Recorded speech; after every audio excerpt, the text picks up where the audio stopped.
Hi and welcome. I'm your host Vedika. Let's begin. The European Union has extended its sanctions, this time targeting Russian cars. These sanctions come as the conflict in Ukraine continues its 19th month, and the EU member states are intensifying their enforcement efforts against Russia. The European Commission, in a recent update to its sanction FAQ, declared that vehicles registered in Russia are now prohibited from entering the 27-member bloc. This decision was based on the understanding that motor vehicles are susceptible to circumvention, prompting national competent authorities to exercise vigilance. In the past 2 weeks, EU countries sharing borders with Russia, including Finland, Latvia, Estonia, Lithuania, and Poland, have enforced entry bans on Russian-registered vehicles. Norway, the only EU nation yet to implement such a ban, is reportedly planning to follow suit. Additionally, the EU has expanded its ban to include various products ranging from dual-use items to everyday items like mobile phones and toothpaste. While Russia has voiced its objections to the EU's updated sanctions interpretation, Latvia has taken a more stringent approach, considering fines for cars owners who display stickers on their vehicles with pro-Russian messages. Most European nations seem content with these sanctions except for Finland, which openly criticizes the EU's actions while still adhering to its dictum. Finland's Foreign Minister Elina Valtonen has acknowledged that the sweeping Western sanctions imposed on Russia due to Ukraine conflict have adverse consequences for ordinary citizens, including Russians.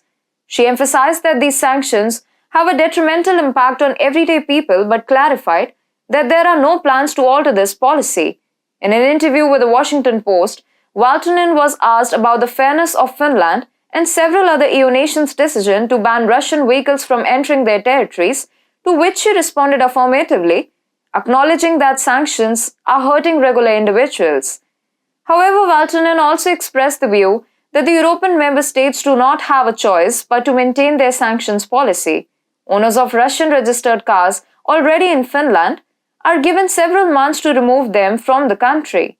Similar restrictions have been implemented by Poland, Germany, Estonia, Latvia, and Lithuania, following the EU's recommendations to enforce sanctions, which include prohibitions on various personal items such as phones, soap, and even toilet paper for Russian nationals entering the bloc. Violators of these restrictions are being penalized.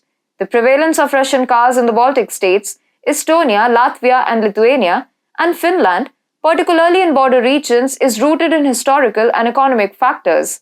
These areas maintained economic and cultural ties with Russia during their time as part of the Soviet Union, leaving a legacy of Russian cars. Economically, Russian cars like Lada are often more affordable compared to Western European or American counterparts, making them appealing choices for budget-conscious consumers in these regions. The European Union's decision to sanction these cars is seen as a strategy to both generate revenue and hinder the Russian war efforts given their prevalence in the region. Finland's recent stance on sanctions against Russia is indeed noteworthy, as it underscores the challenges and complexities surrounding the issue. While acknowledging the necessity of these sanctions, Finland's acknowledgement that they also impact average Europeans reflects the predicament faced by the EU. This evolving Finnish narrative has become increasingly apparent in recent times. Finland finds itself at a crossroads, grappling with shattered aspirations and eroding unity.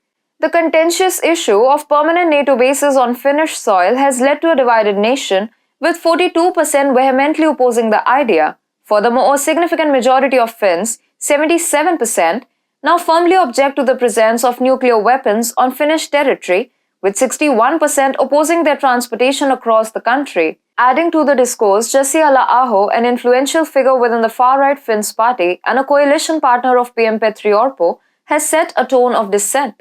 His support for the idea of a fix-it, or Finland leaving the EU in the long term, has amplified the chorus of discontent within the nation, reflecting a growing shift in public sentiment towards the European Union. Finland's public sentiment is undergoing a noticeable transformation, as underscored by recent government declarations. The nation is increasingly vocal about its apprehensions related to Brussels, whether concerning sanctions or NATO. It seems that the Finnish populace has recognized the complexities of their involvement in these matters, prompting the new government to express its views more emphatically than ever before.